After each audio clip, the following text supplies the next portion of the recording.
Hello, welcome to Paranormal News Desk Ireland. My name is Caroline Barry.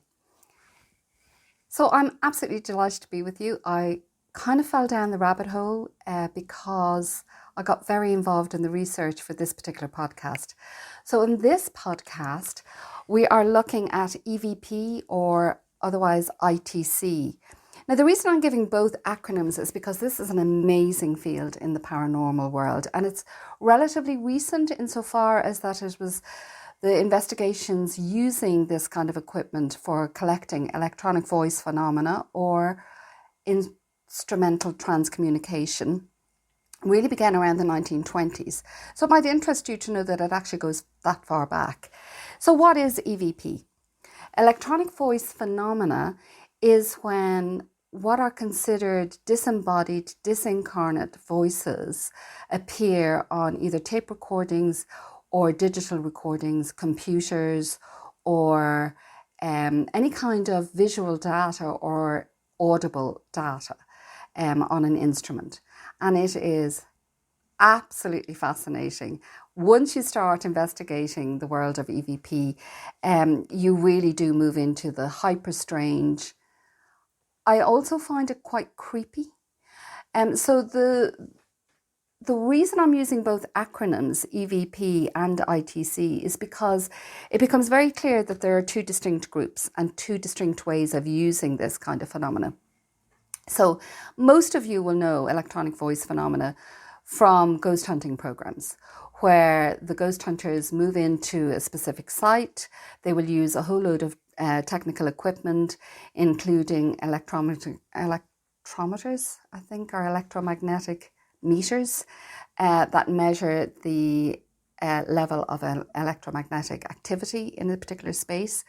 And this seems to indicate when the lights on the machine begin to flash, it kind of indicates, oh, there's something unusual that's happening in the infraspace, either in the band beneath the audible or the band beneath or above the visible.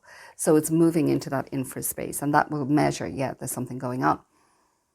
So ghost hunters, when they are using EVP or trying to collect EVP, they tend to stop, ask a question directly to the air, directly addressing any spirits that might be present, and then leave a silence.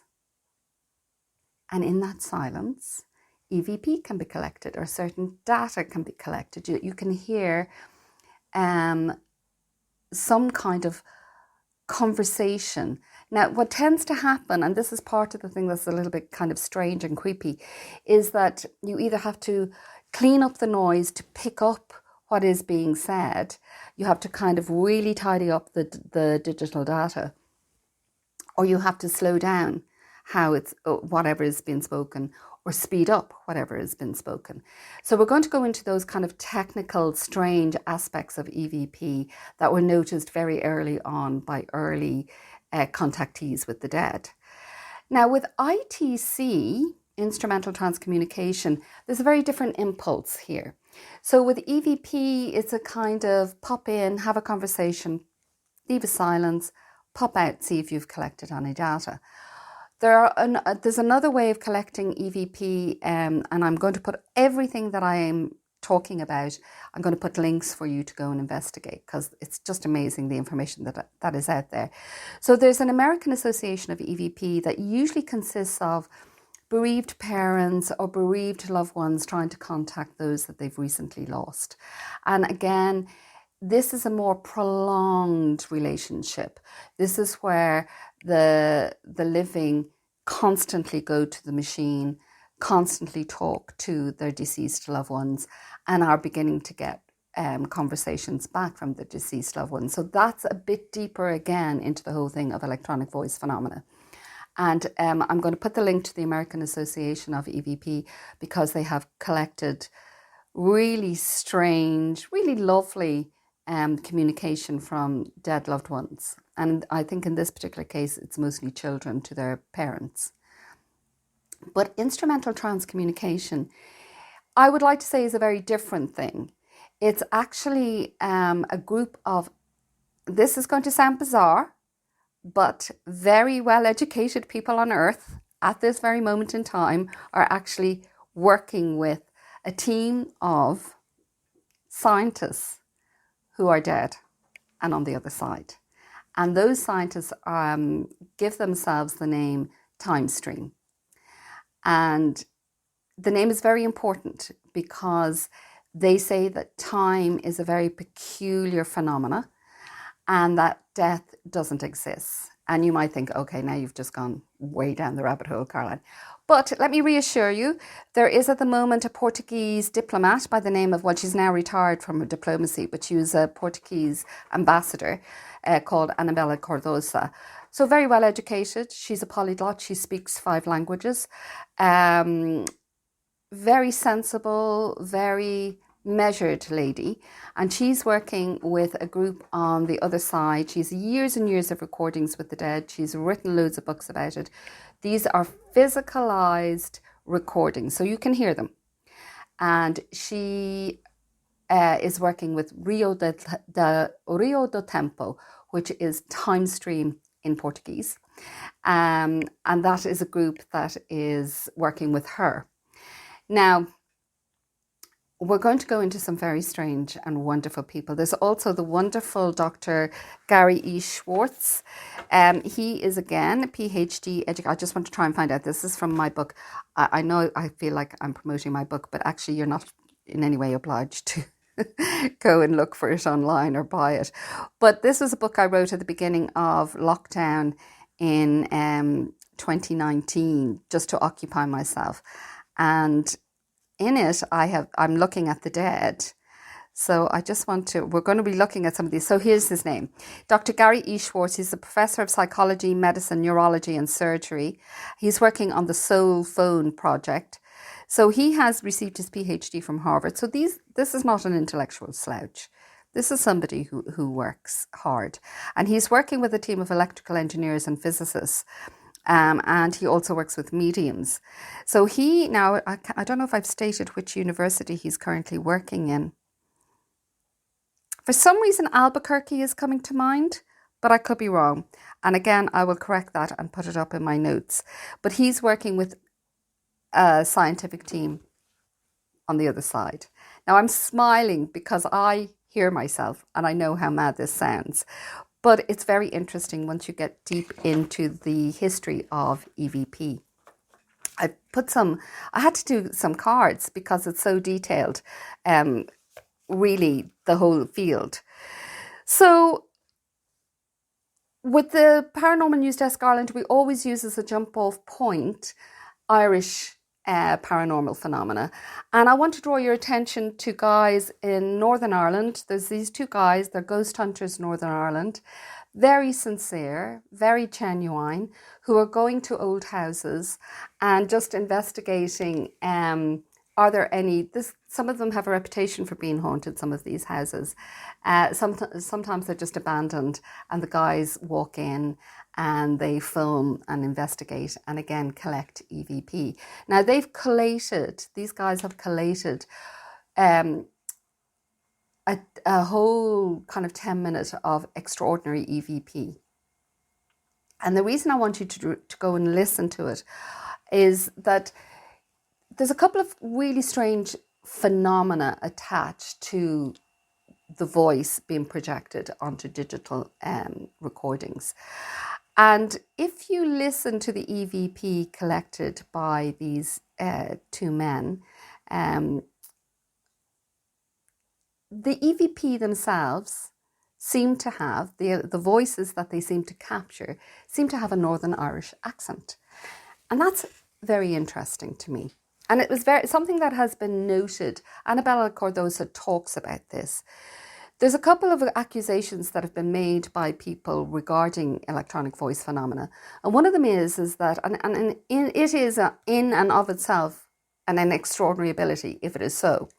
One accusation that's put forward is that electronic voice phenomena are somehow the ghost hunter's subconscious projecting onto digital material.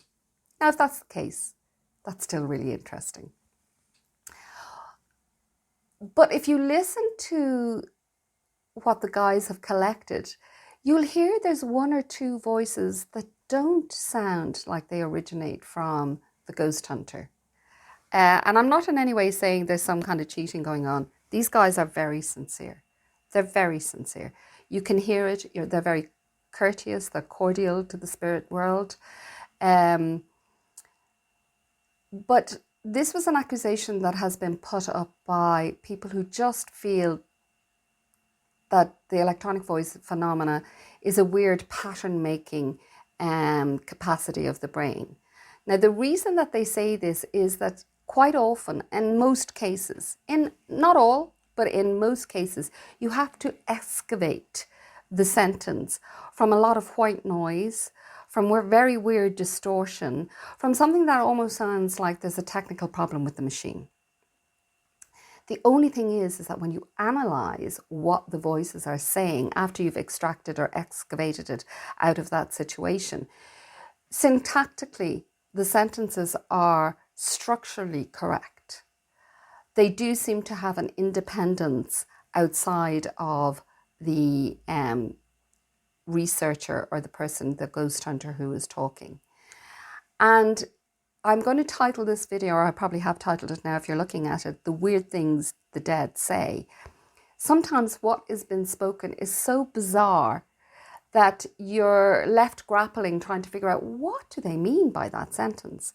And this very much reminds me of alchemical transcripts. For any of you who are interested in alchemy and have looked at original manuscripts, you realize that the play of words within alchemy is so strange that it causes your conscious mind to kind of disassociate. It kind of causes a defragmentation in the conscious mind. And Carl Gustav Jung became very aware of this, that there is a function in nonsense. When nonsense is spoken, your consciousness is forced to expand, to try and grapple into some kind of order what is going on. And actually, Dr. Raymond Moody, who wrote the first book, Life After Life, looking at is there an afterlife, is now very much focused on the function of function of nonsense in expanding consciousness, and also how those who are dying. He has a PhD student, I've forgotten her name, but she's currently doing an analysis of what the dead or the dying say.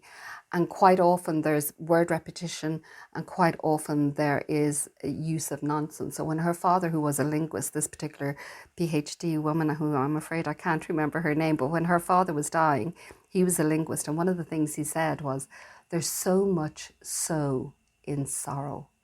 And it's very beautiful. It's very poetic. It totally makes you sit up, but at the same time we don't quite know what it means, you know. So the role of nonsense is really, really important. But when people look at EVP initially and ITC, there's a couple of things that they will say. Firstly, it's stray signal transmission that's just hopping around in the stratosphere that has been picked up by the technical equipment. You know, so it is some form of technical fault, that there's broadcasting going on all the time, and that somehow these pieces are picking up the broadcasting. Now, that has been very much disproven by Frederick Jurgensen, and I'm going to look at him now in a moment, where you are getting very sensible, very difficult to excavate out of the white noise sentences that are particular to the person who is doing the recording, or the person who's in the room at the time of the recording happening. So there's a lot of very complicated philosophies and objections to EVP. Some of them are reasonable. Some of them are, yes, maybe, well, reasonable within very broad parameters, which are that there's some form of subconscious ventriloquism going on, you know, which is in and of itself, if you like, a supersensibility. The other is that there's this idea of stray broadcasting being somehow picked up.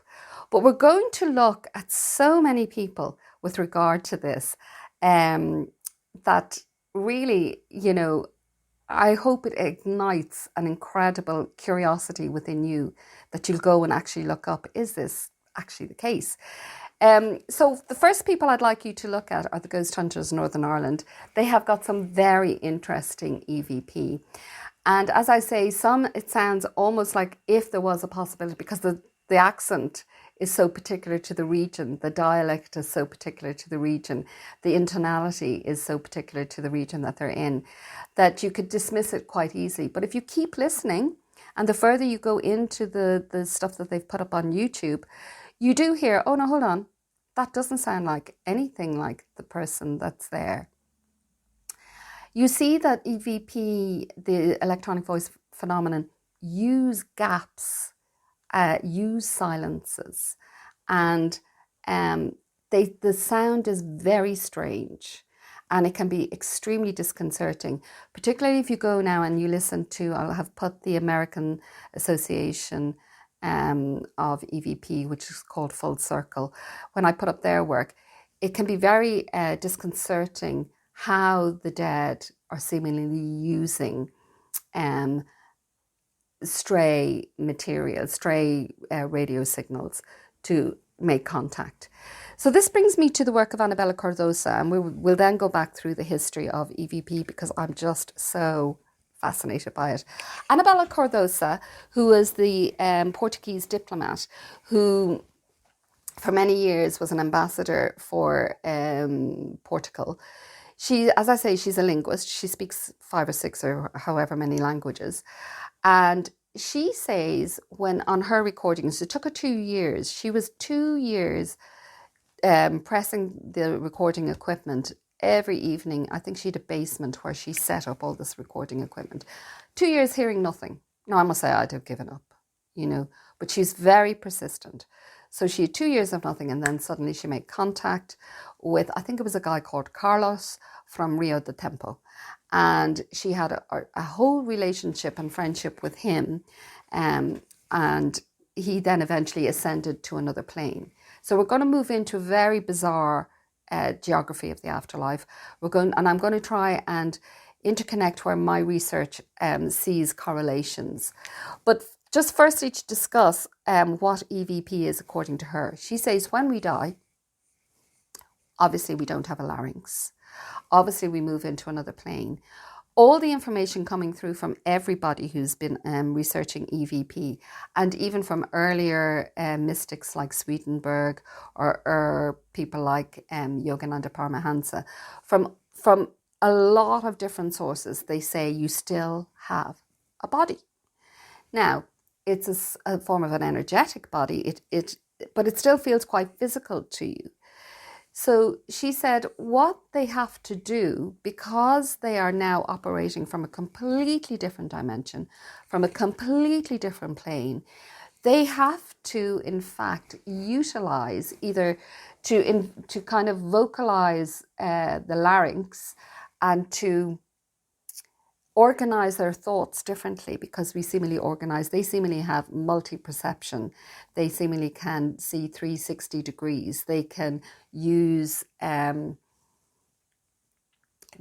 can transmit thought at the same moment as it's received.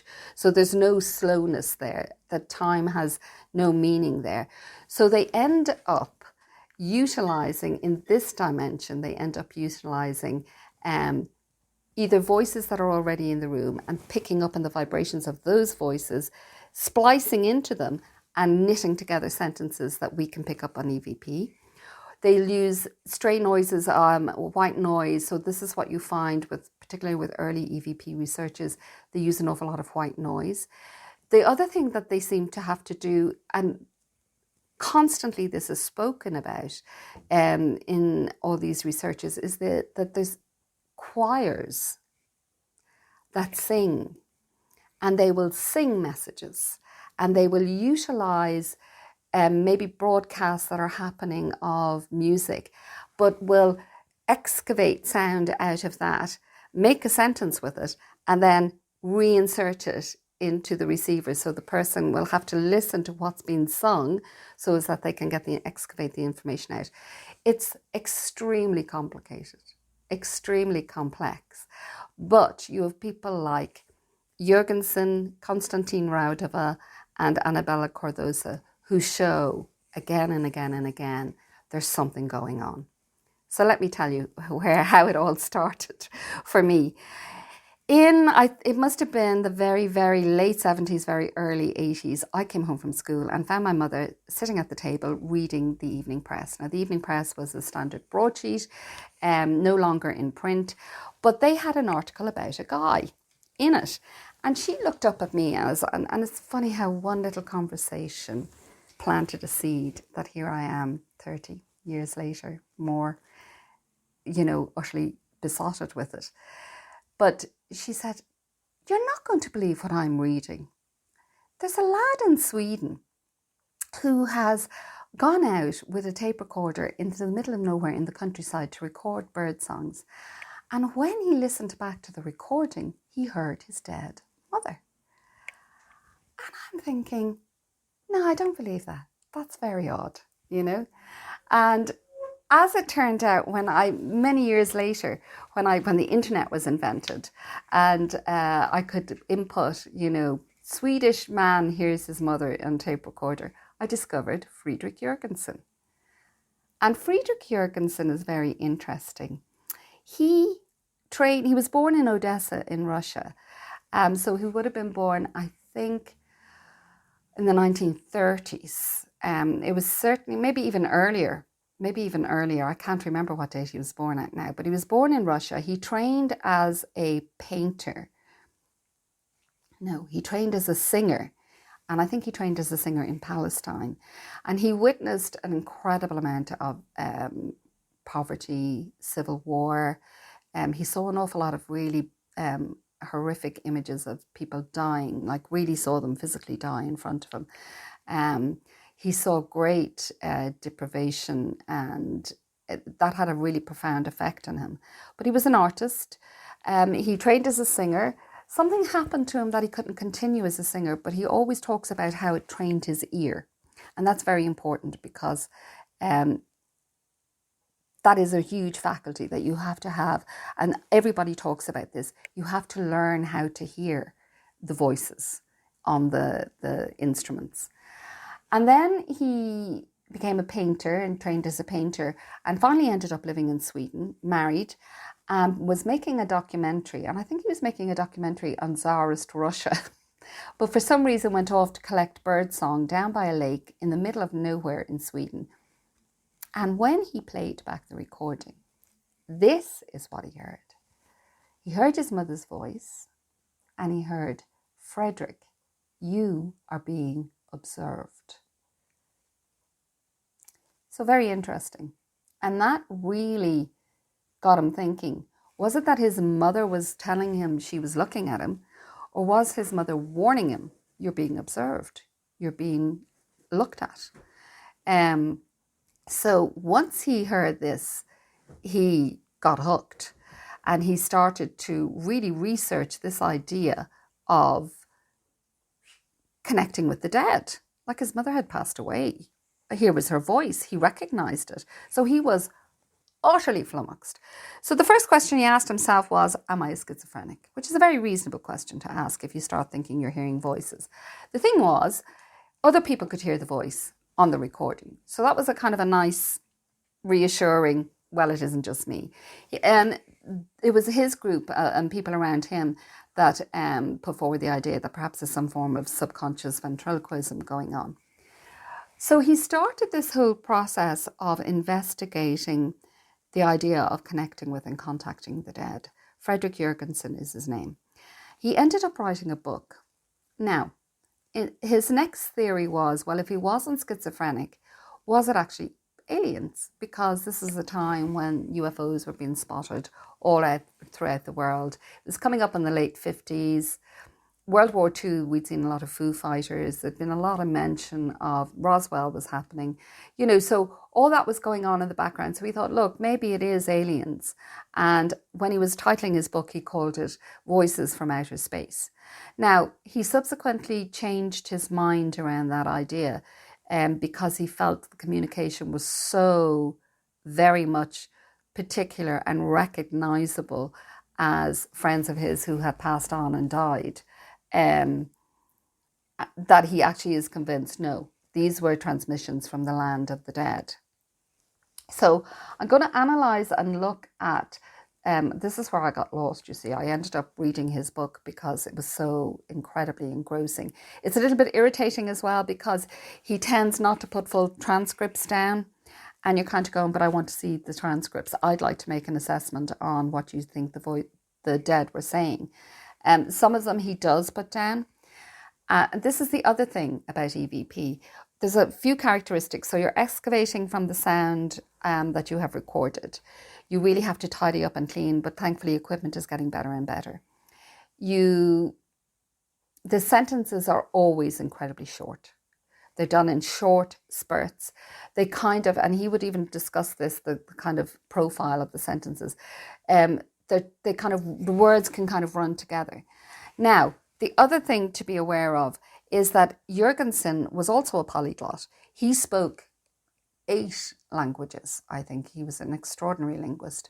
So like Anabela Cardoso and like Konstantin Raudive, who I'll talk about, these were all people who had multiple languages, because what they realized was when they were being contacted, several languages were being spliced together within one sentence, and that you had to know each word and what it meant. And initially he thought, this is a ridiculous way of communicating. But then he kind of thought, well, actually, no, this then would really prove that it isn't just one broadcasting station sending one message, but actually that things have been spliced together to be particularly picked up as a piece of data that had to be spliced together so in such a refined method that actually you couldn't say, well, it's just stray signals in the air. Now, people would still argue that. They'd say, no, it is just stray signals in the air. It's just been picked up in different ways. Now, Konstantin Raudive was very careful about that, but we'll talk about him later. Just before I go into Jurgensen in greater depth, I do want to mention that Edison, Thomas Edison, who invented the light bulb, gave a very interesting interview to Forbes magazine in the 1920s, saying that he was working on a spirit phone. So that he hoped that he would generate an instrument that was so refined that you could phone the dead and anybody you'd lost, make contact with them, make sure they were okay, and then hang up when you'd finished your conversation. So it seems really bizarre that a man who had such a high standing in American and in global society would admit to the fact that he believed in an afterlife, and not only that, was in trying to work on a phone that would connect to the afterlife. But that interview is available online, and again I'll put a link to it just to show that Thomas Edison was interested in it. And of course, look, it was after the First World War. The spiritualist movement was extremely hot because of so many young men who had died and so many people who had died. So people were really keen to see, was there an afterlife? So Edison was to the fore with EVP. Now, I think he kind of hinted that he more or less had already succeeded in contacting those that had gone before. When it comes to Fredrik Jurgensen, Fredrik made the recording of his mother around 1959 or thereabouts in Sweden. And he was saying, really, with regard to the instrumentation, there was a couple of precursors that put him on the path of looking at instruments to connect with the dead. And he said, for example, it was very strange. One voice kept repeating again and again. I think it was the name Barrett. And he couldn't understand what that was about. And then he realised he found a book written in the 1920s by a medium called Barrett, who had said in that book that instruments collecting, particularly electrical or electromagnetic instruments, we need to really focus on those that the dead are trying to make contact through that process. So it's really interesting that Jürgen was finding evidence that was supporting the idea that actually, do you know what, let's look to instruments to see if they will help us with regard to looking at connecting with those that have died. Is there a land of the dead? do the dead go to different areas, or are there multi-dimensions, or do we all just go to one area? What is the experience of the dead? My computer has literally just turned off there now. So the way I've kind of analysed it is, first we have, really with regard to EVP, we've Thomas Edison saying, so this is in the 1920s, saying he's working with technical equipment. Then we've Jurgensen in the 1950s, and I'm just giving you a broad overview of where we're going to go with this. Then we have Konstantin Raudive in the 1950s, 60s as well. Then we have a couple of people called Fleischbach working in Luxembourg in the 1980s. And at the moment then we have Anabela Cardoso and Gary E. Schwartz working at the moment with teams, scientific teams on the other side. So there is a chronology that you can actually look up and have a listen to. So just to be aware that it isn't only about moving into where there may be grounded spirits that want to communicate. You know, if you're a spirit hunter, or if you are a, I don't know why that has suddenly just tuned out. Maybe they're trying to get through to me for this program. So it isn't just about ghost hunting, that there's something deeper going on. And it isn't just about connecting with the dead. Another video, I'm going to recommend a couple of things that you could look at with regard to EVP. I'm going to recommend the book that Jurgensen has written. You can get it online. I'll put the link at the end of, or in the description box. And you can read it. It is an absolutely fascinating read. It can be a little bit frustrating. You kind of think, look, Friedrich, you should have really put a lot of the transcripts verbatim down on the page. Some of them he seemed reluctant to put down because some of them were from Hitler. Some of them were from Stalin. And I will go into that more deeply. And then, so I can understand why he was reluctant to put that down. Seemingly, I can't believe I'm going to say the next sentence, but seemingly, according to Jurgensen in his book, Hitler on the other side is a girl. So he has stated this. His technician on the other side, Lena, I think informed him that, or somebody, maybe it wasn't Lena, maybe, I know it was a female, informed him that that was Hitler, and Hitler is now a girl on this side. There's a whole load of processes described in this book with regard to what happens after you die. And I think that's interesting as well to look at. So I'm going to focus a lot on Friedrich Jurgensen because I've spent so long getting lost in his book. But I'll also put you on to Konstantin Raudive. Now, Konstantin Raudive was a lecturer in psychology in Uppsala University. Again, these are not intellectually fragile people. These are people who are educated and open-minded. Now, Konstantin Raudive was also a linguist. So we have Jurgensen, Anabela Cardoso, and Konstantin Raudive, all linguists getting involved with EVP. Konstantin Raudive and Jurgensen were very particular about making sure that they weren't picking up stray signals from broadcasting stations.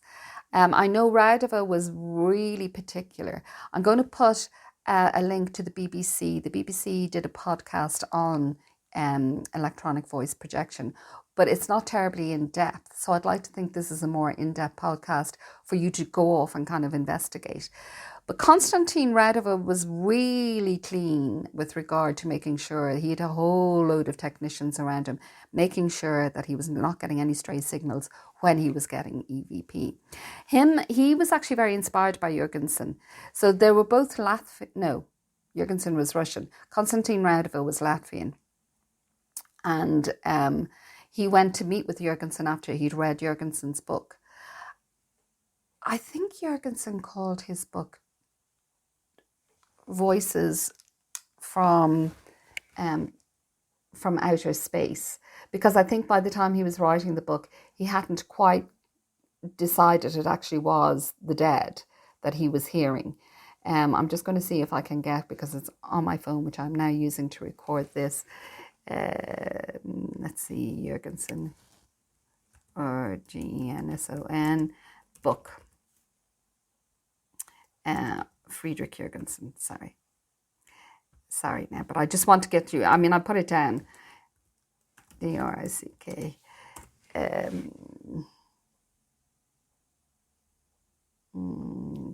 VICH. It's voice transmission. No, he did call it voice transmissions with the deceased. But I will also put the link to Raudive's work, because Raudive recorded an album from the dead, transmissions from the dead, and you'll hear the EVP on this. It's very different to modern EVP, because although Anabela Cardoso will talk about some different languages coming in, that she, in general, modern EVP tends to be within the language of the person that's using it. So according to modern users, the other side are getting better at contacting us. Now, the reason, when you listen to Raudive's work, you'll hear there's this lady that will say what you're about to hear in the different languages that are mashed together. And then when you hear the languages, then she comes out and she says, this is what it means. This is the translation. Now, I have a theory about this, because I like putting together little theories. They talk about all of these people in the ITC community, in the instrumental transcommunications community, including the Fleischbecks, talk about transmission towers on the other side. That the dead are very keen to let us know that, we continue, that death is not the end, and that they have built a series of towers to try and cannibalize the data or the methodologies here in this dimension to make contact with us. And it's extremely difficult for them, they say. And here's my theory. There's a couple of theories. In lots of mythologies, they talk about once you die, boarding a boat, and then you have to go through 7 gateways, And strangely enough, in the communications from the other side, Timestream talk about 7 towers, that it has to pass through 7 transmission stations. So you have this idea of the 7. But here's my theory. My theory is in the Bible, and I'm not a very religious person, just in case you're worried that I'm very religious. I'm not. I'm very spiritual, all right. In the Bible, there's a story called the Tower of Babel. And in the Tower of Babel, or Tower of Babel, is the story that we were trying to build a tower on Earth to get communicating with the gods. But the gods were so frustrated that we were going to try and do that they destroyed the tower and divided languages and divided the tongues so that we all spoke different languages and couldn't understand one another. So I think it's very interesting now that the way EVP has, the inception of EVP was to splice several languages together and then say it's a communication coming from the land of the dead. And then descriptors from the land of the dead saying there's a hierarchy of powers over there. So you have normal humans that have passed away and are living in this dimension. You are in that dimension, in the land of the dead. You have aliens, yes. Get over it, try and figure it out. Swedenborg, who was writing in the 18th century, talks about life forms from other planets living in the land of the dead as well. So this is not a new concept. You have seemingly a hierarchy of higher beings. Some, you might call them angels. You also have a hierarchy of demonic beings that you might call demons. So there's all these different hierarchies on the other side. There's different geography to the area. They talk about the dead in the next dimension, talk about building things, about living in buildings, about working, Anyway, so I just thought that I would mention the Tower of Babel because I kind of thought as a motif, as a metaphor, or as a kind of a constant folkloric stricture, it's there as a kind of substrata to a modern experience. And the modern experience is that EVP is a splice of different languages put together, or can be, that have to be, they require a very particular way of paying attention. And this is something Jurgensen talks about. He talks about having to have extremely good listening skills. And even when you listen to the American Association of EVP, they all talk about, listen, you have to really acquire very good listening skills. Now, the objection to that would be, listen, all you're doing is pattern making within the audible range. You're just trying to find a pattern for words, and you're trying to superimpose meaning onto something that's essentially babble. So there's just some extraordinary EVP that makes you kind of jump up and kind of go, no, hold on now a minute. So go back to the ghost hunters of Northern Ireland, and they're very simple. They're very straightforward. Some of the things they hear, I wouldn't hear the same things that the guys who are ghost hunting interpret it as. Other things, there's a very clear call of a woman's name, Laura. And the other thing that I would just say about the modern ghost hunters in Ireland and Northern Ireland is, I don't know if you saw the film Others. In it is the whole proposition that the ghosts don't realise that they're the ghosts. They think that the living that are now occupying the house are the ghosts. So it's this idea that perhaps there's a concurrent time stream that is actually operating, and those that lived in the house prior to the ghost hunters coming into the house are still alive on some level, and that actually the ghost hunters are their ghosts, So there's this sense of a kind of dual proposition, if you like, that time is a very peculiar thing that we don't quite understand. And I really am fascinated that this is a constant message coming from all sides. The dead tell us the time is something that doesn't exist once you die, and therefore it's very difficult to comprehend a non-linear world. Anybody who's interested in aliens and alien hunting and information coming from those who've had contact with aliens also say that time is something we don't understand. So I think it was, I keep calling him the defense minister, the Israeli defense minister, but he wasn't. He was head of some kind of space program, I think.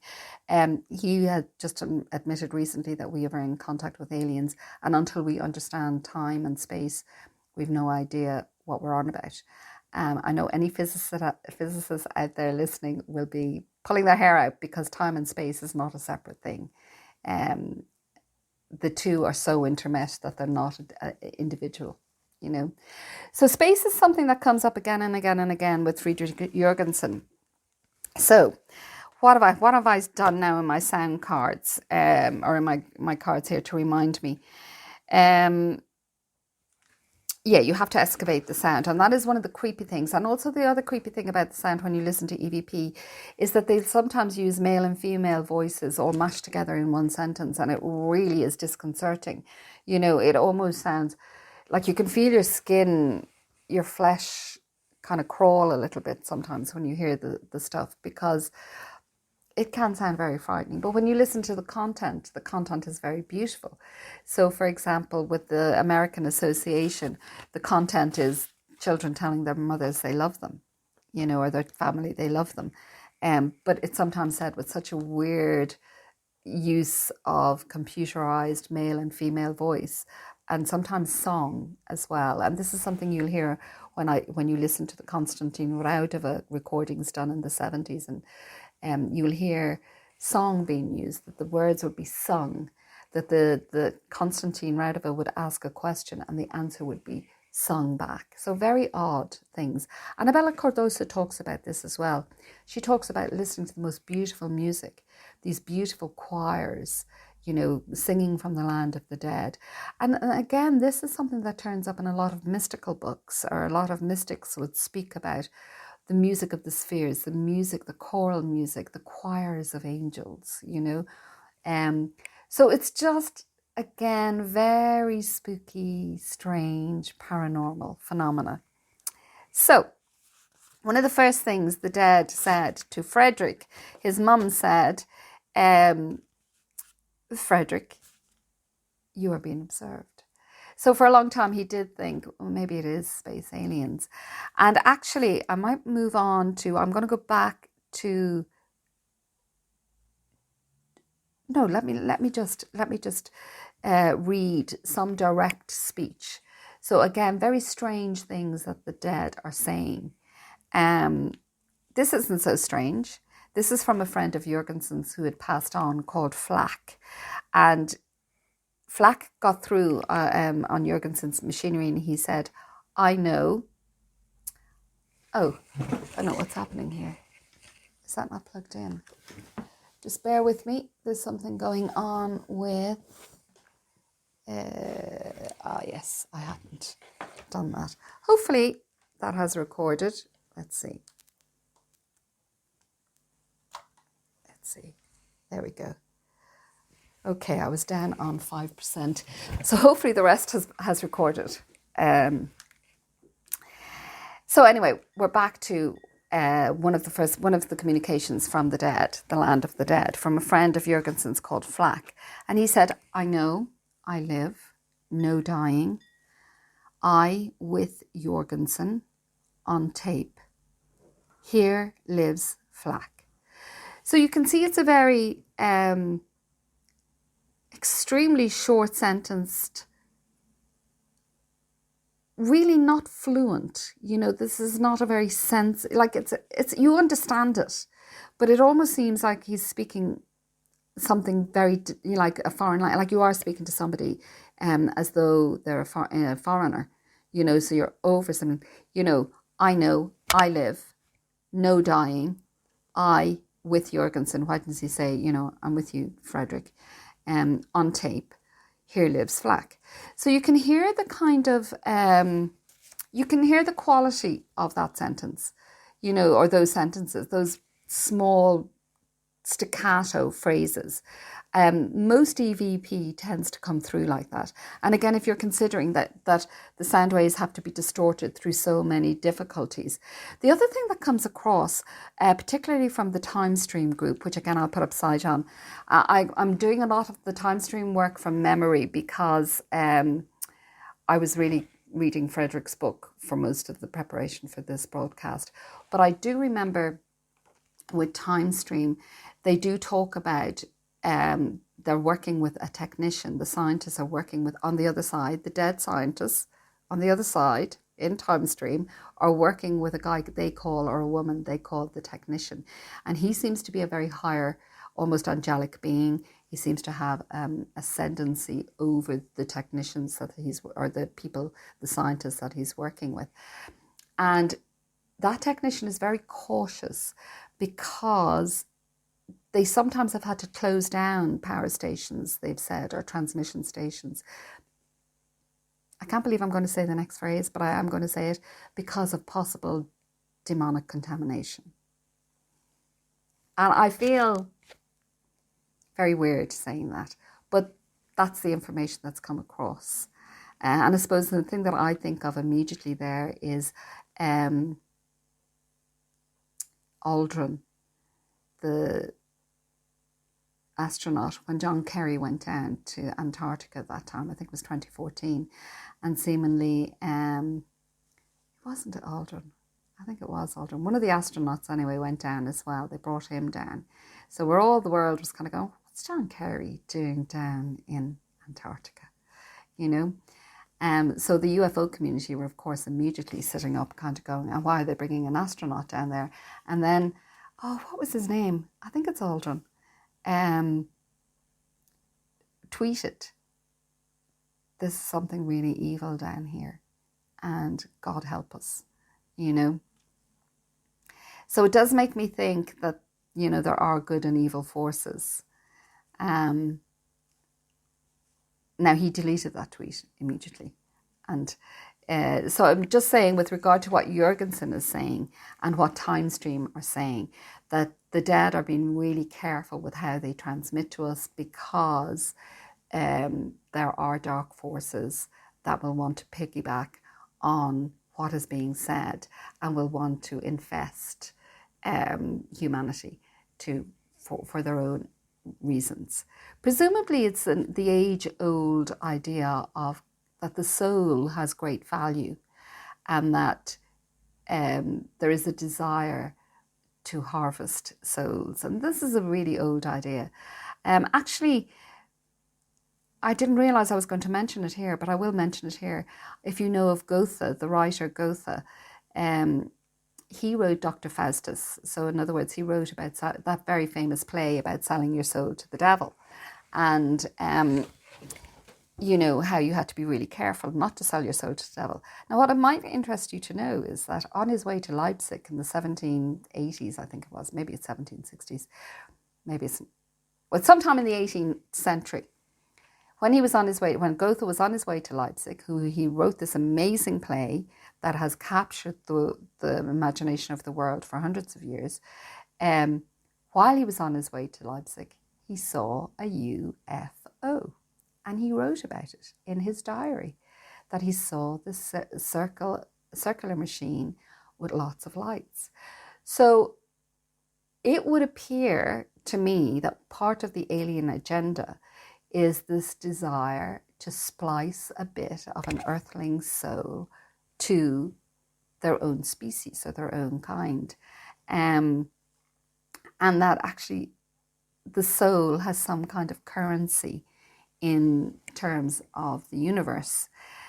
So we're back to this idea that the technician in Timestream is really cautious about not letting dark forces. They've had to shut down stations, as I said, because seemingly certain dark forces were trying to infest Earth. Now, the other thing that's really odd about this is that Luis Alexandro, oh my God, is that his name, or is it Luis Exabar? The one who's a UFO, who was looking after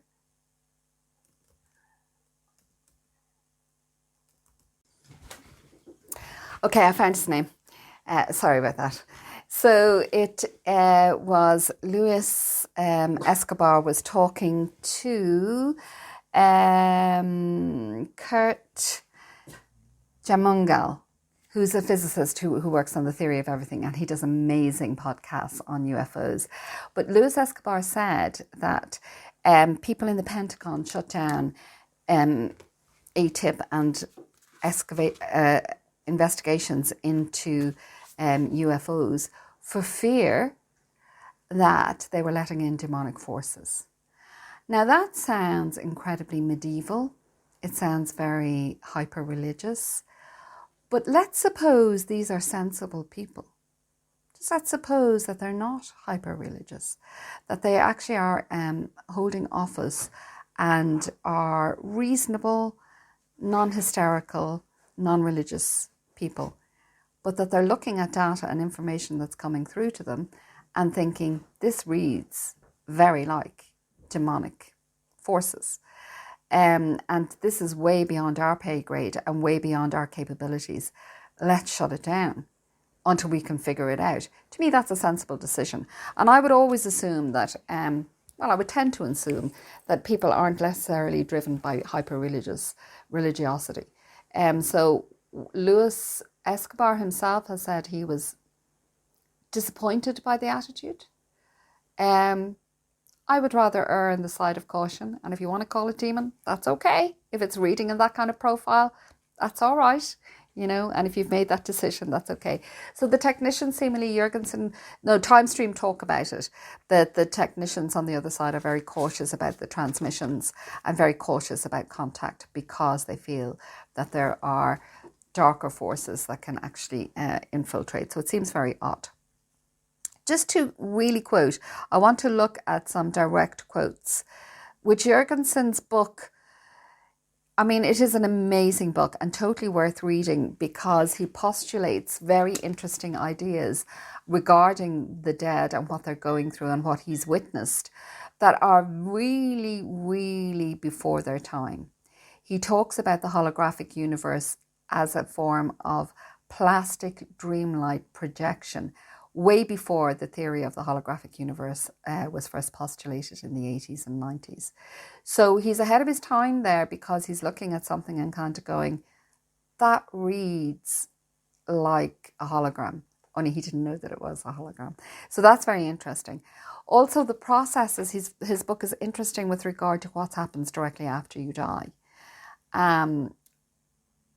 And one of the things he talks about, and I wonder should I just go into it now, is that those that are so traumatized by the death process are put into a kind of catatonic sleep state because the people on the other side are so concerned that actually they will be hyper disturbed by realizing that they're not dead, and will have already experienced high trauma in moving into the land of the dead.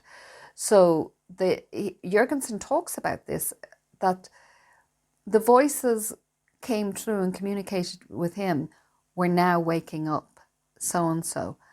And Jurgensen describes a really strange dream where he saw, what he saw were, I think almost like a swimming pool, full, with no water in it, but full of corpses covered in a dark charred material. And he called it the kind of purging fires, that seemingly the dead are put into this kind of spiritual fire that will purge off habits of thinking. I mean, it's very elaborate. Habits of thinking and attitudinal habits, so as that people can move through the land of the dead in a more comfortable way. So it's a modern version, if you like, of ways that religions talk about purgatory or limbo, or the bardos, the planes, and the Buddhist planes of the bardos. So it's complex, but his feeling was that he was allowed to see a process of reconstitution or reconstituting the person when they move into the land of the dead, for those that are extremely traumatized. So it's a really odd, and again, this is something that comes through from all EVP or ITC communications, that the difficulty is that it's a fourth dimensional world trying to penetrate into a three-dimensional world. Or it's a fifth dimensional world. I don't know what dimension we're in here. Space, time, forward, backwards, down and up. 3 dimensions. So essentially it's a different reality with different laws and different physics, trying to contact this reality with different laws and different physics. But the dead are very, very, very keen to tell us that there is an afterlife, because somehow this life interconnects with that life, and what we do in this life has a resonating effect in that life. So it makes sense that they want to contact us. And I suppose on another level, they want us to, I mean, this is something I've just worked out for myself, and this would be something that I do mention in my little book. I do mention Raudive, and I mention Jurgensen in this, and I mention Timestream in this, and Edison, because there's some very interesting data coming through from EVP. What seems to be the point to living here and being in this dimension and being trapped in time like a fly in ointment is, according to quite a lot of traditions, including the mystical tradition from Yogananda Paramahansa, is that we have decided to come here as a form of spiritual testing and to generate spiritual growth. So seemingly it's an amazing achievement to have been born according to these traditions, and that we are here to expand. By reducing our consciousness, we're going to expand our own spiritual understanding.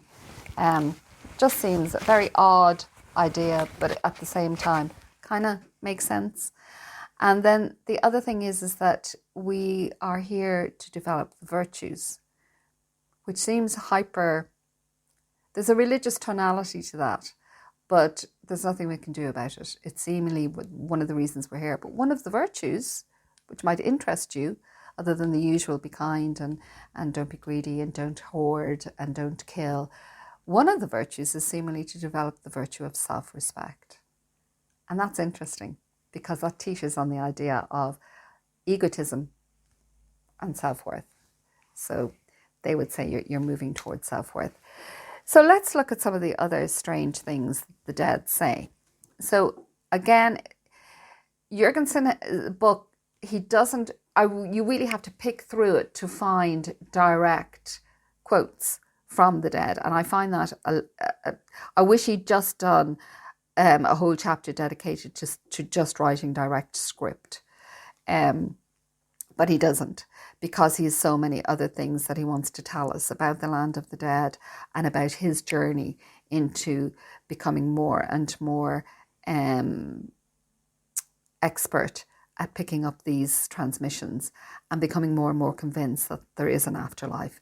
And what's interesting, like if you look at Anabela Cardoso, she does an interview recently, I think she did 2 interviews recently with Jeffery Mishlove, and I will put up those links.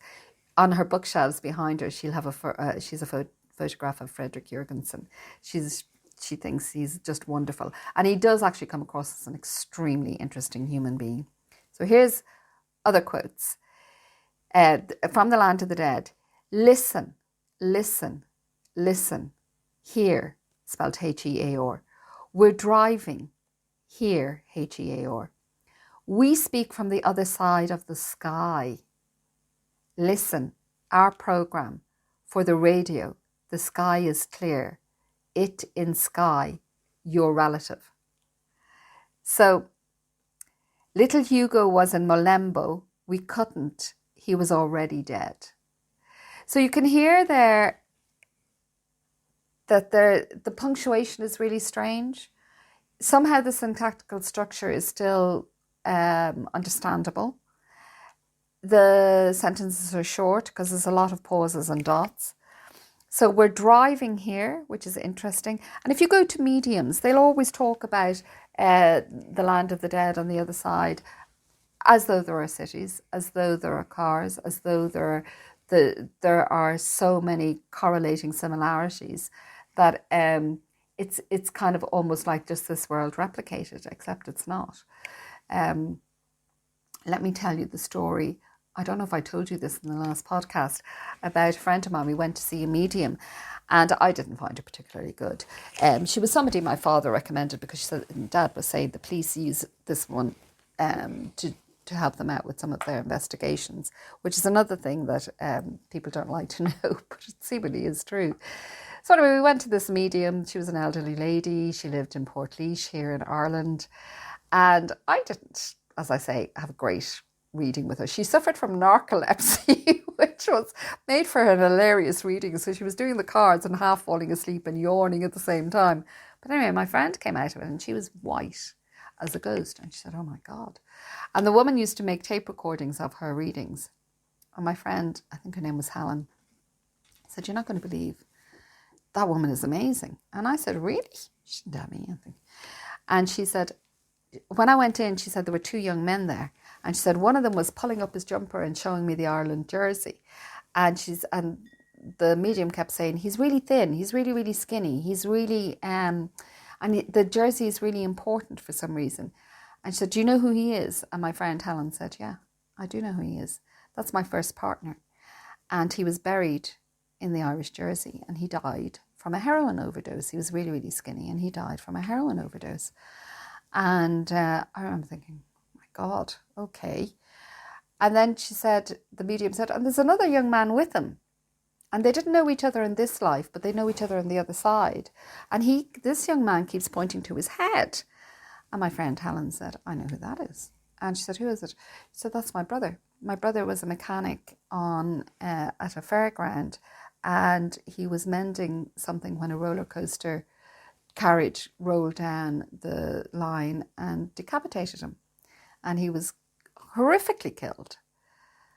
And I'm thinking, because I didn't know any of this about my co-worker at the time, thinking, oh my God, what a level of tragedy to have gone through. And the medium said, these 2 know each other on the other side, and they play football together, and they want you to know that you're going to be fine, and that they are always with you and that they look out for you. And all I could think as I was driving the car home was, there's football on the other side. Are you joking me? You know, I can't stand football. So anyway, she was utterly convinced, again, that the communication coming through was accurate.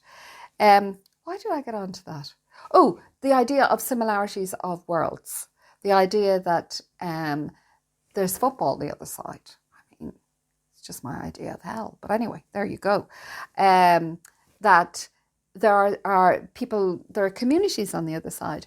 My friend Sandra, when her mum went to a medium, the medium said, I'm here with your father, and her father's name was Sean, and they're all sitting in the back of the bus laughing, and they're all heading out to the beach, and they're all singing. And I'm just thinking, they're on a bus and they're going to the beach. This is mad. So this idea of a correlation of worlds, you can see then why the dead might be very keen to contact us, and very keen to let us know that there's something. They all say that there's something kind of unreal and experimental about our life on Earth, that being trapped in time is very much about trying to evolve spiritually. There is also the possibility that we are trapped in time by forces that are trying to extract soul material from us. So look at, who knows? Who knows? We're dealing with very strange paranormal material. So listen here, we're driving, we speak from the other side of the sky. I quite like that idea. I think even as an image, that immediately sets your brain kind of going, what's the other side of the sky? How does that work out? You know, is there a barrier? You know, listen, our program, don't quite know what that means. For the radio in the sky is clear it. In sky, your relative. So that kind of means, to me, it means that obviously it was a good day for broadcasting. The radio was able to transmit clearly. Your relative is obviously somebody related to you. Little Hugo was in Molenbeek. We couldn't, he was already dead. Now, it turns out that Hugo was a friend of Friedrich Jürgensen, who had died. And I went on to kind of just do a few more things that the dead have said. Listen, you should appear in our life. Hugo wants to listen over the radio, Frederico. They used to call him Friedel, Friedrich Jürgensen. They used to call him Frederick, Frederico, Friedel, Uncle Pele. He had a whole load of names that they would call him directly by. And Jürgensen goes into great detail about how the radio tower from the other side, when it was transmitting, would send a very specific sound signal. So he knew they were coming then. They developed all this sophistication through constant application, just through him constantly sitting down at his recording equipment. He got to know certain stations, and then he also got to know a particular voice who was obviously assigned to Frederick Jürgensen, and he called her Lena. She was a woman. Now, the dead talk about Hugo, this friend of Frederick's, who was on the other side. He didn't really talk directly to his friend Hugo, but the voices from the other side told him things about him and gave updated reports. And one of the things they said was Hugo was a good human being. Hugo was so undemanding, so humane. Hugo was a good human. So kind of interesting. Then the friends transmitted to Jürgensen again news about Frederick's dead friend Hugo. Hugo knows facts. Hugo is doing good. Hugo is examining moon satellites. Hugo is making space flights. Hugo is examining a nuclear plant. Now, the reason I plucked this particular piece of information out is because of this cross-pollination between aliens, alien abduction, and the dead. And it has come up time and time again. So Swedenborg, who was writing in the 18th century, mentions it in his very... for those of you who don't know anything about Swedenborg, Emanuel Swedenborg was very famous in his day. He was an engineer. He was also a member of parliament. Very well heeled. He was kind of wealthy, extremely well educated. And then when he was in his 50s, he was also a linguist. And when he was in his 50s, he had a mystical experience whereby he began to become psychic. And he began to see neighbours of his who had died and have conversations with them post-mortem. And he began to see into the afterlife. And he wrote a very detailed body of work called Heaven and Hell that more or less said, listen, the religions that we're all following have nothing really to do with the afterlife. And this is a message that comes again and again and again, that the religions are some form of distortion of material that's gathered from the afterlife. However, Jesus Christ and Christ consciousness does matter, it seems. And it is something that a lot of NDE people come back with. So near-death experiences will give testimony. Even atheistic near-death experiences will say, listen, there's something very important about Christ consciousness. And actually, one of the voices in Jurgensen's work says the only thing that does not die is love. That does not die. So we're back to a central message in Christ consciousness. And I'm always fearful, and Jurgensen was the same. I'm not a religious person, and neither was he. I am a spiritual person, but I'm really keen to get that distinction across, that I'm not trying to proselytize any one particular religion. So Swedenborg talks about aliens in the afterlife. He said there are beings from other planets walking and living in the afterlife. And Swedenborg's description of the afterlife is very much around vibration. He would say your outlook and your attitude and how you relate with people on earth at this particular moment is going to affect the community you go to when you pass over to the other side. And that your behavior will determine, in fact, the community you go to. So if you have any kind of criminal behavior or engage in any kind of criminal activity, you end up on the outskirts of a city. He said his way of describing it is that there is a London in the afterlife.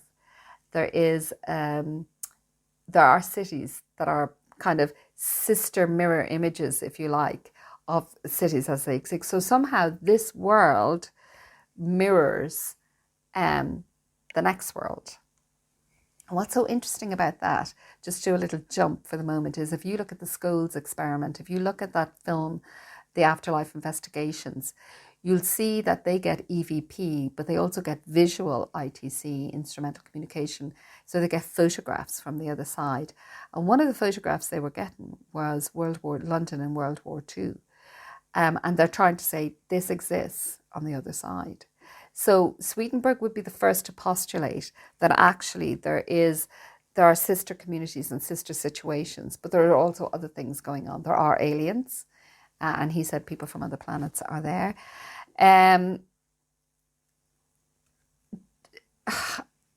going to quote, so here they're talking about Hugo is looking at moon satellites. Now, this is the 1960s. And Hugo is flying. And this is something that Jurgensen talks about again and again and again, the ship of the dead, which makes me think of Egyptian mythology, and also Norse mythology, the ship of the dead. So let me just see, ships. One of the things that one of the voices EVP recorded said to Jurgensen was, Frederick, and this was very early, and he couldn't understand it. I'm not sure he ever really clarified what it meant. But it said, Frederick, these are the voices on his EVP.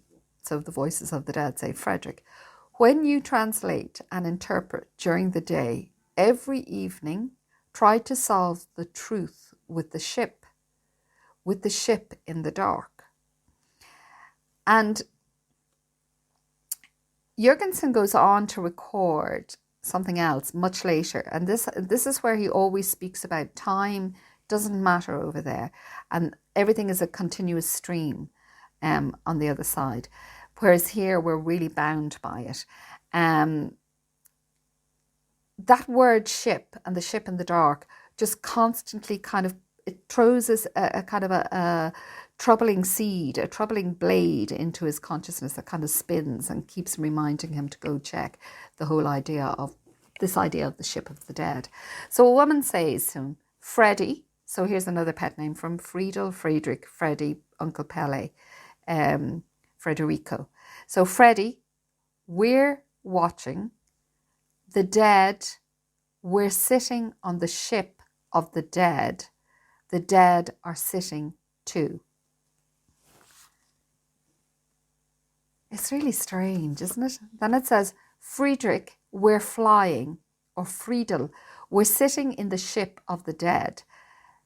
And he also noted that, and again, he didn't put the transcript down, so I really was like, just put the transcript down. He noted things like they use the word sometimes telecraft, or teleship, tele. We use the word telepathy, television. I need to find out what the word tele is.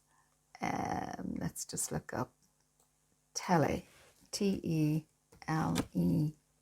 meaning. So it comes from non-standard spelling of tele. Okay, no, I think there are, what does tele mean? It says here broadcasting and communication. Oh, over a distance. Tele means a distance. Yes, I think it's Greek or Latin. So telecommunications, it's over a distance. All right. So he said that they've used teleship, they've used the word craft, and he always wonders about this idea of interdimensional craft. And the reason that I'm bringing it up is because so not only do you have mystics and Jurgensen talking about this idea of alien and using a spaceship and going to check on nuclear plants, in the UFO community and in the alien community, they talk about seeing the dead. So Whitney Strieber, who wrote the book Communion, he talks about two dead neighbours visiting him when he's with an alien. He's actually making love to the alien, which is just, ugh. But anyway, look, try and get past that and kind of look at the information that's coming in. He talks of the dead being on alien ships. People who've been abducted talk about seeing dead people on alien ships. And now we have, on the other side, the dead talking about flying and using craft. And then we all know these very famous stories of UFOs going to nuclear silos and trying to interfere with nuclear silos and either shutting down the nuclear warheads. Mostly I think it is to try and intervene with regard to shutting it down. Once or twice I think that was kind of scary, maybe they were going to activate it. So this goes back to an old tradition that, and I think a very interesting yogi called Shradhalu Rande, who's currently, he tours the world giving lectures and talks on the mystic Sri Aurobindo. But he talks about the use of the atom and atomic bombs as ripping through a whole substructure of a reality that in fact is so dangerous that we're affecting multi-dimensions. We're not just affecting this dimension. And you can see then why the dead might be interested in the living if this is exactly what's happening. And again, this message that comes through is we do not understand space-time. We do not understand the reality that we live in. We are, through our ignorance, we are destroying multiple dimensions. And we may be being used, this is the other thing, that we may be being used as human beings as agents of destroying other realities. So I just thought that that was very interesting, and again is in his work with regard to EVP. With regard to contacting the dead and the land of the afterlife, Jurgensen's, I want to call her spirit guide, but really his contact that he made most contact with on the other side, this woman he called Lena. She says to him, "We live, Friedel. We work. We build." And this is something that came through from all my research into the afterlife, and it comes through with a lot of EVP, and it came through as well with Swedenborg, which is this idea that there is a correlating reality, and that in fact some of it is just done to make us feel more comfortable, that we're so used to structures and so used to the idea of eating and so used to the idea of cities and so used to the idea of living in places that that some of the constructs in the afterworld are just literally done as a holographic construct to make you feel more comfortable, to acclimatize you through to the situation that you're in. And then, we're back to this idea of ships as well. When I think of modern mythologies, so say something like Battlestar Galactica, where they had resurrection ships, Jurgensen talks about this idea of the dead being put into a kind of sleep and either being resurrected to live in the afterlife or reincarnated to live in this life, or resurrected to live in the afterlife, have a little life in the afterlife, then go through another process where all your memories are burnt off, and then you come back here to experience in a reduced state to encourage your own spiritual growth. I mean, these are pieced together theories from multiple sources, if you like. So, what is made clear is that the dead are using a thing that they call radar. So they are calling it radar as well to connect with us. So Lena's call reaches Jurgensen and he received radar confirmation, and she said to him, "Make contact with the ghost."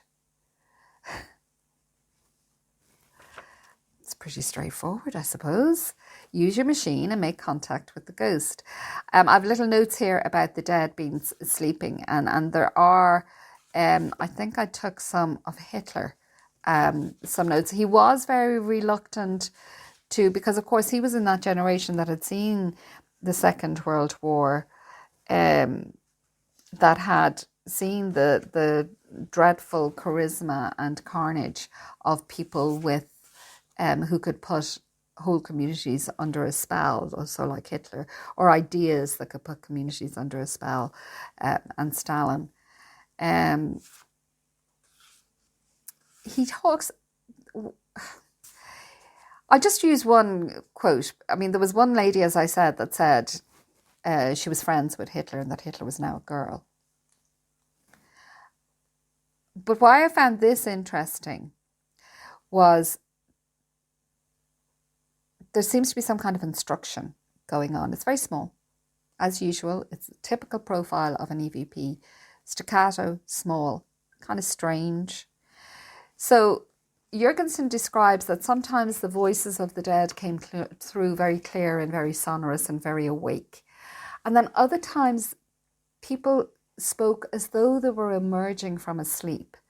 And he talks about a segment of the afterlife that I suppose we might call the astral plane, where souls are trapped in a kind of a dream, and that the dream is so awful that actually there are angelic beings and higher spiritual beings that are sent down to try and resurrect and wake those that are trapped from that dream state.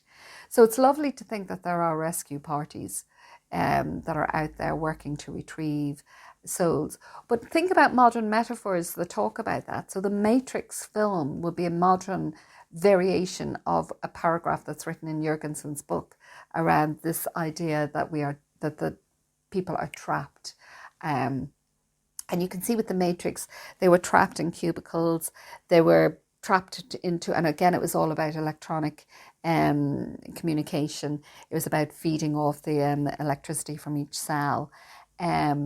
And that once a person was unplugged, they saw the real reality. And you see this again and again and again with near-death experiencers. Once you've left the body, once you've been unplugged from your body, you open up and go, oh my God, this is the real reality. Of course. What was that? That was some horrible dream.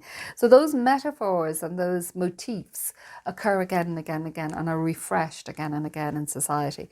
But just because I was very disturbed to see that Hitler featured at all and Stalin, but at the same time kind of understand, look, these wreaked such dreadful chaos and awfulness on earth.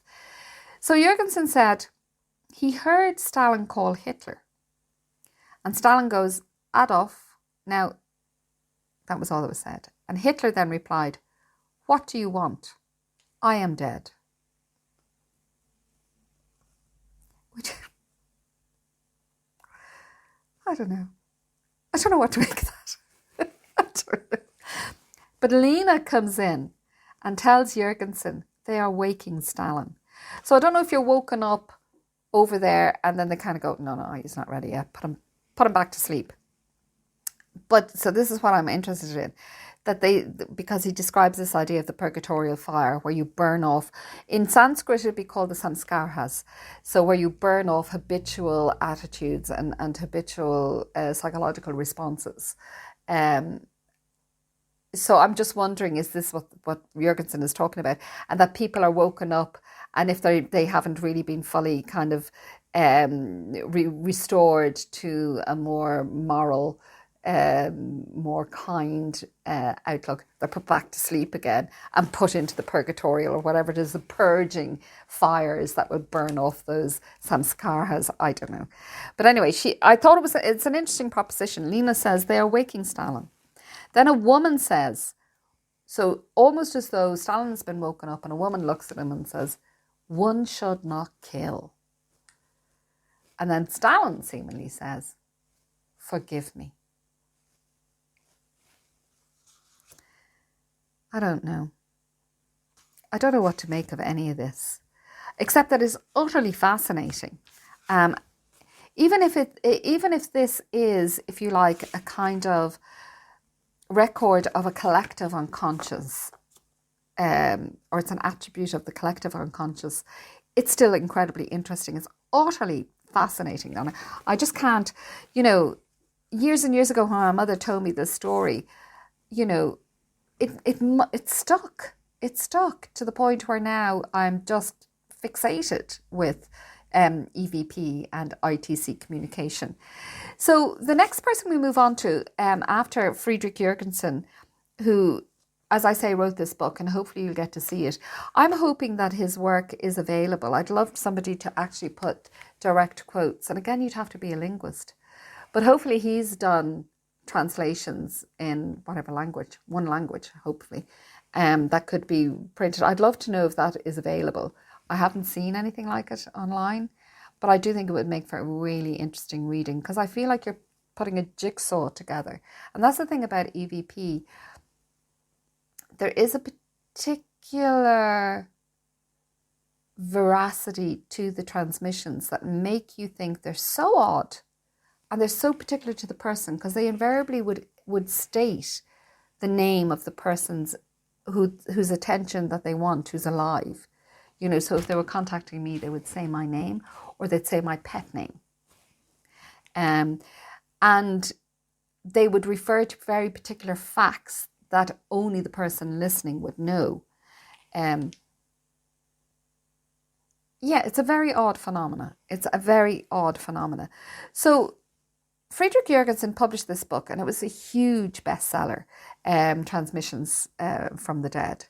And of course, people are fascinated with the whole idea of the afterlife. So one person who got really inspired by his book was this psychotherapist, Konstantin Raudive. And Konstantin Raudive, as I say, lectured in Uppsala University, went off to meet with Jurgensen, and they became friends. Now, Konstantin and Jurgensen did fall out.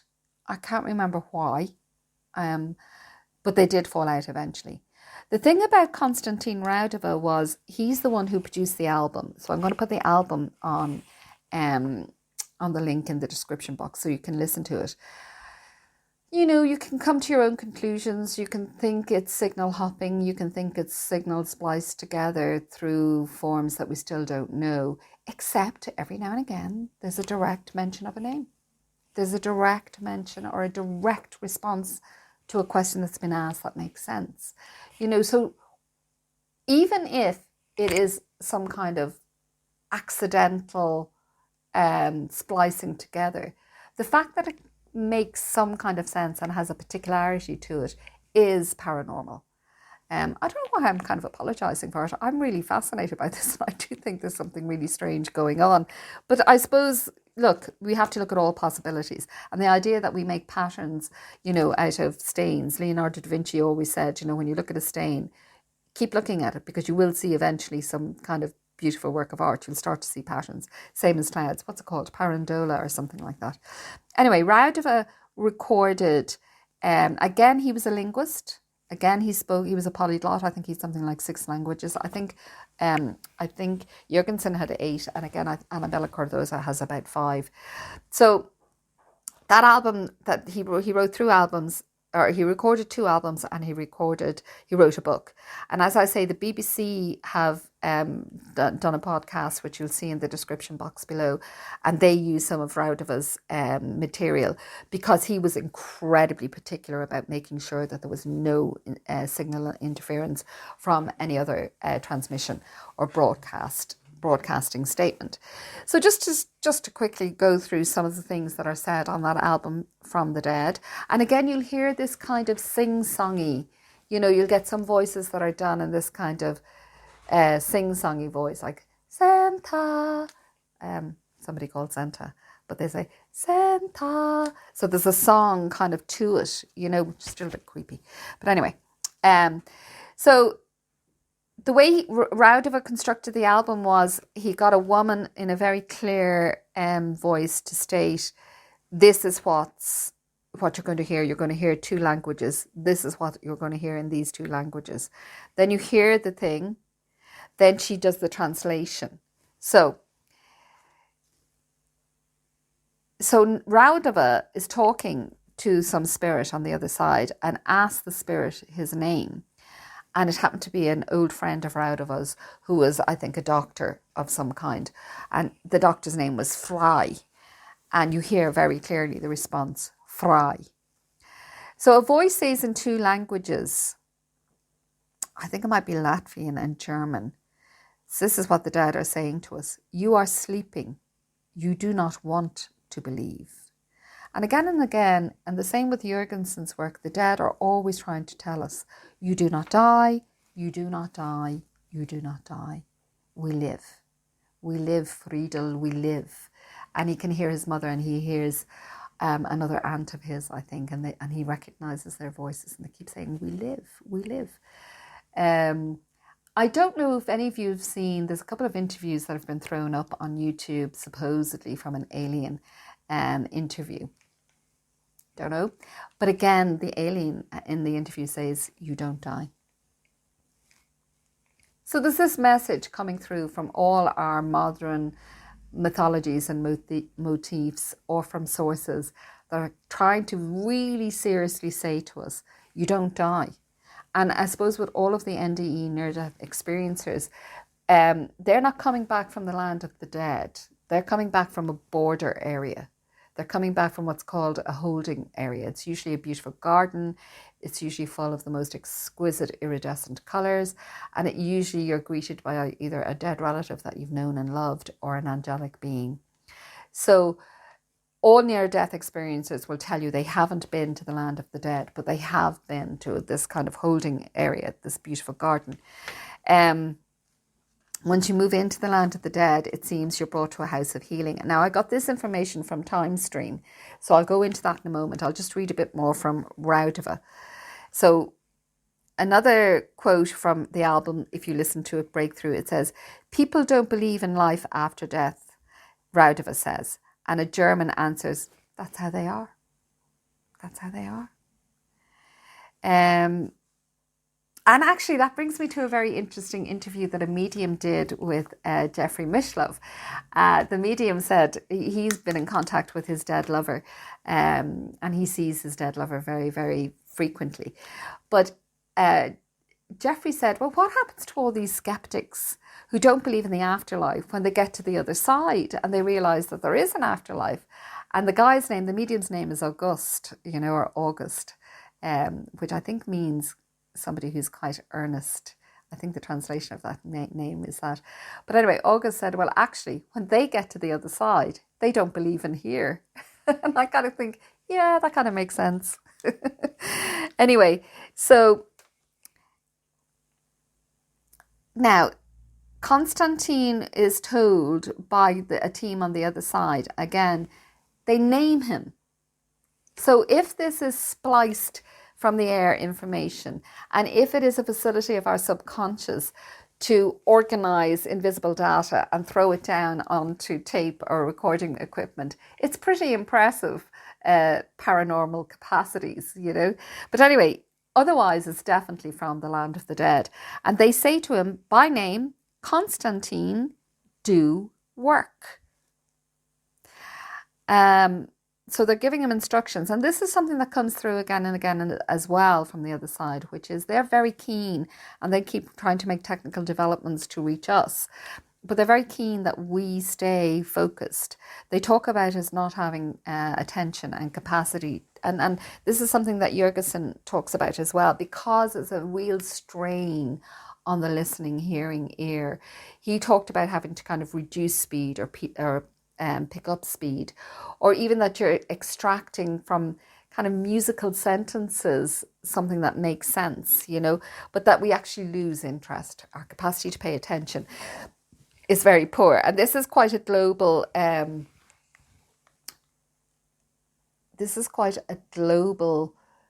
complaint from mystical schools. If you're in any way interested in the esoteric, or say like myself, I'm a yoga practitioner, the one thing that we are constantly trained, and the same with really good sports people or anybody interested in the martial arts, you're trained that that you've two wonderful instruments. One of them is your imagination. That's an extraordinary instrument. And the other is the instrument of attention.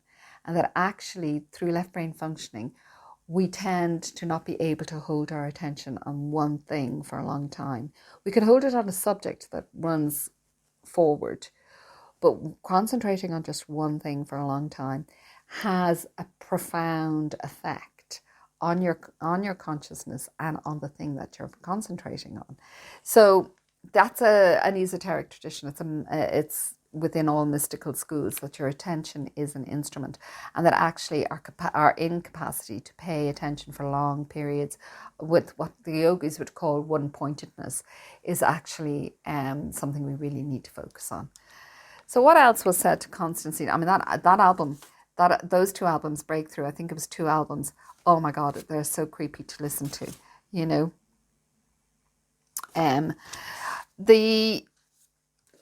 I have down here that Raudive, you'll have those recordings from Raudive, Konstantin Raudive. He comes from that school of Friedrich Jurgensen, from that line of inquiry into the spirit world. So that sometimes they were just trying to contact dead relatives and friends. Other times it's that they become aware that they're actually working with the team. So Jurgensen was aware that he was working with a department, if you like, on the other side. And Raudive would be the same. And then in that tradition and in that school, you would have the flashbacks from Luxembourg. They had a computer and they were getting faxes and images. Images started to come through from the other side. And contact from the scientific team on the other side. Now, I'm not going to cover all of them today because, again, I'll go back into that. George Meek was somebody who worked with them from America as well. Again, it's fascinating. And also, at times, it can be very dissatisfying because you're splicing together kind of casual. You kind of feel it would be phrased in a much more clear messaged way, that if they had something very urgent to transmit to us from the other side, that they would be really clear about it. I mean, I suppose the one urgent thing is they keep trying to say, you do not die. That is a very urgent, true thing that across the board, everybody is saying. I suppose the other thing they're saying is what you do matters, and that this place, I think Jurgensen described it in one part of his book as this place as though it was a trick, I think, or maybe it was somebody else I was listening to. So in other words, this idea that you're sent here, but this isn't the reality, that this is a school where you come to learn. Anyway, who knows? in the tradition of Timestream, so Timestream was really focused on with the Luxembourg flashbacks and with George Meek.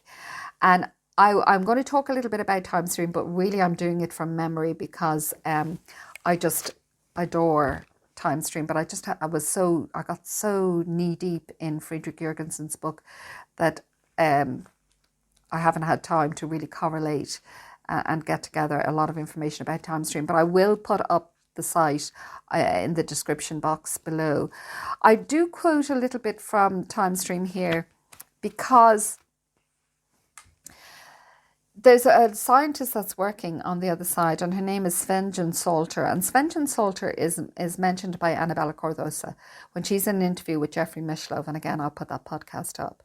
So Anabela Cardoso talks about her communications with the dead, and she says now she has long, clear conversations with them, and that she has long, clear conversations in Portuguese with those on the other side. I suppose what I should tell you is that what has come through with regard to information from the other side is that the scientists on the other side have built 3 stations. There's a Brazilian station. There's Rio del Tempo, which is where Anabela Cardoso communicates with. So Rio del Tempo, the translation of that would be River of Time or Time Stream. And then there's a 3rd station called the North American station that's just been built. So I think there's a whole load of security issues around those stations because they work with technicians that have to be extremely careful because as I say, there's some kind of hitchhiking, piggybacking into our dimension that could be done by very unsavory forces that the people on the other side are really keen not to let into our reality. But Svenja Salter, I know it sounds insane, so I'm just putting that caveat there. But even if you just take it as a thought experiment, so just take it as a thought experiment and rather than a pure statement of fact, okay? And just run with it that way. Anabela Cardoso talks about having communicated with Svenja as well. Now Svenja, I think that's how you pronounce her name, claims that she's human, but not from Earth. And that she came from a planet called Vlad. I know how mad this sounds, trust me. Okay. But she wrote a computer text to the flashbacks, to the Luxembourg EVP experts in December of 1987. And she, in this long piece of text, which I think is worth kind of investigating a little bit, because it correlates with Egyptian mythology and because it correlates with a lot of mythology on Earth. So it's interesting to hear that something in the afterlife, when you think about, particularly when you think of the eschatological focus of the Egyptians. So the Egyptians were so focused on the idea of death. They were so focused on the journey into the afterlife. And they were also focused on making totem objects. I know here in Dublin, there's an Egyptian room in the Irish Museum here in Dublin. And when you go into it, you see these clay effigies, small, of houses, beautiful houses with servants that you'll have seemingly in the other life, with all grain stores and food stores and foodstuffs, with little pets and with all these riches. So it's almost like a make-believe world in clay. And that effigy was supposed to equip you when you move into the afterlife into having those things. So it seems really odd that somehow your imaginal construct could be carried into the next life. And actually that's something that comes through with near-death experiences. So I remember one little girl who was dying of cancer talked about going into the afterlife, but when she got there, she lived in a castle. And when she was here, all she kept drawing was castles. So it's a kind of an interesting idea that not only do you retain your personality, not only do you retain certain aspects of yourself that obviously have to go through some kind of purgatorial fire, but that you also bring with you ideas of how you will live. And I know when my father had a dream that he was taken to the fairy world, I said, what did it look like? Well, first he said a man came in a hat with a coat to accompany him in his dream to the fairy world. And he kept trying to contact me. He said, I kept telling the man I had to contact my daughter. So I kept writing down, I kept saying to the man, you have to phone my daughter to let her know I'm okay. And he kept writing down the number, my telephone number for the guy who'd come to accompany my father into the fairy world. And I said, what did the fairy world look like? And he said, look like here, with cottages, except it was cottages. It was a bit old-fashioned, but it looked exactly like here, but was cottages.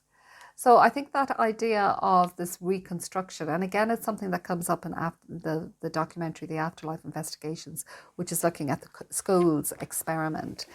But this is what was written by Timestream about the geography of an area in the afterlife called the River of Eternity. So not dissimilar to what we have, how we look at the Milky Way as a river of eternity, how we look at the River Nile as a river of eternity. You know, these mythologies around these site-specific places, that they are physical manifestations of a broader idea. So here's what was written by Sven Salter. The River of Eternity stretches out approximately 100 million kilometres. Along its banks there are animals there. Vegetation varies from algae to mammoth trees. Many buildings are made of wood. Some people or animals wake up here reborn, so to speak. Others come to us as old people and turn again young after the regenerating sleep. So the regenerating sleep is also like the fire of well, now is it? Maybe the fire of purging fire is for extreme negative entrenched habits, and perhaps the house of reconstitution, which is something else that's mentioned, the healing house, it's mentioned in the Timestream documents. So when you look up, if you want to go through all those documents online, somewhere in there will be mentioned the house of regeneration or reconstitution, and seemingly that's where you go to be returned to a more strong physical. If you've died old, you'll return to when you're at your physical peak. So she says why there are such differences, why some people come, wake up reborn, while others are old and have to be turned to young. They don't know why those differences are like that. So why there are such differences, we do not know. At the end of the growth or rejuvenation process, most people will be 25 to 30 years old. And that's quite a universal age that comes up again and again.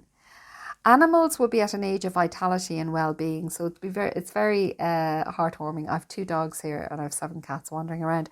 So it's very heartwarming for me, who's an animal lover, to know that, oh, yes, well, okay, our animals will be reconstituted. And I have friends who have asked, are there animals in the afterlife? And by all accounts, there are. Animals will be at an age of vitality and well-being, since ethical factors are not involved here.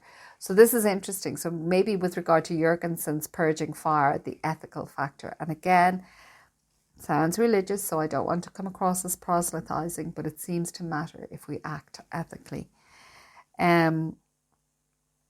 Damaged tissue or broken bones regenerate just like wounds heal in your world, but much more perfect. Lost limbs will regrow. So any of you who know that salamanders, for example, regrow limbs now on Earth.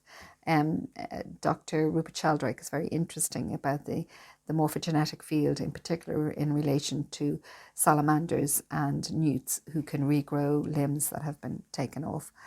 The blind will see again, and so on. The colour of your hair and skin cannot be changed and will be the same as it was during your earth life. Here in the river world, beings arrive from all levels of life, and this sounds exactly like Swedenborg. Here in the river world, beings arrive from all levels of life. Gnomes and giants live together with formless beings and the former human inhabitants of planet Earth. Doubles who were joined but lived on parallel worlds do not live together at the same area of the river. I'm not even going to go into that. I think Dostoevsky probably had that well covered with the double. I'm just not going to go into that. So I am fascinated by that because it's just so weird. It's just so weird. And again, that would be an EVP communication. And when you look then to other EVP communications, and like say, for example, the Scholes experiment with the Afterlife investigations, we're talking really weird. And we're talking very difficult to grasp. And when you go deep into the whole EVP ITC phenomena, you go deeper and deeper into high strangeness, So from the very simplistic idea of a greeting, hi mum, I'm here, or hello mum, I love you, which when you click onto the full circle EVP recordings, that's pretty explanatory and straightforward. I'm dead, but I'm not dead, and I'm contacting you. It's when you go deeper into Timestream and into the Scholes experiment that you see there's a high complexity and a high nature of complexity with the afterlife that involves not only cities and personalities, but also other entities and some of threatening behavior, and other entities that are higher bred entities that are trying to protect us. The one true message that seems to come through with all EVP is that we need to know that there is an afterlife. And I suppose the older I get, I find that the older I get, the more convinced I am, and the more relieved I am when I see high strangeness, and when I mix all the different fields together, from ufology to mediumship to near-death experiences to EVP to ITC, that when you start to collate that information, it does seem to point to the idea that there is an afterlife. And I suppose the more you explore that, the more strange this life seems. There's something about being inured and about being dulled in our perception about where we are. I mean, it is extraordinary to be alive at all. The fact that I'm talking to you through an instrument, bizarre. The fact that I exist, bizarre. The more you think about yourself, as my mother used to say to me when she was a little girl, she used to repeat her name to herself over and over and over again. She said, because eventually it becomes incredibly strange. And then you kind of go, oh yeah, we're alive and we're in this world, and we're so used to the habit of being alive that we forget it is in and of itself high strangeness that we're alive at all, and that consciousness operates through us at all. So I hope this podcast got you interested in electronic voice projection or in instrumental transcommunication. If you want to throw it all out and kind of go, no, it's rubbish, and that's, of course, your prerogative. But I suppose what I would say is I always love dealing with the paranormal as though it were a thought experiment, because so many things that started as thought experiments came into actuality. The idea that you could point a wand at a telly and press a button and that the TV would change. Believe you me, in the 70s, that was a dream because we used to fight about having to get up and switch the button when we were younger. You turned the TV channel over. So the idea that you'd have a magic wand that just went, yeah, I'm not moving, I'm just going to press this button, was a fantastic idea. So that's a very simplistic way of discussing that things of the imagination are a kind of a ghostly precursor to actuality. In yoga, we talk about that as though something moves from a subliminal state into reality. And again, with Dr. Rupert Sheldrake, he would talk the same about the form, that the form moves from a super sensible, super refined state into hardened reality. And Carillion photography is a fine example of that. If you look at it, if you take a Carillion photograph of a bud, the bud is there, the photograph, you can see the bud, but you can see the outline of the mature leaf that the bud is going to grow into as a boundary line, as an expression of the totality, of the directionality of the invisible. It's moving towards hardened visibility. So I hope that the EVP, electronic voice projection, has fired your imagination. Just a caveat, and it's literally my personal opinion, Anabela Cardoso would not agree with me. I am reluctant to try and record in my own home for fear that someone unsavory might decide to get in communication with me. Now, Anabela Cardoso has talked of this, that she did have trouble. So if you are interested in the EVP, be aware, make the decision for yourself. If you've recently lost somebody who has died and you are bereaved, by all means, investigate this area. I think your impulse is coming from a different state of being. I'm hoping that you find the American Association of EVP interesting, if that is the case, So that is today's second installment of Paranormal News Desk Ireland. I'm not going to say that I'm going to put out a podcast every week because obviously I get lost down rabbit holes, but I will be broadcasting again. I hope that you find this discussion interesting, and I hope you find the links really, really useful, So thank you very much for listening and joining me. And where possible, let's hope we all level up. Thank you.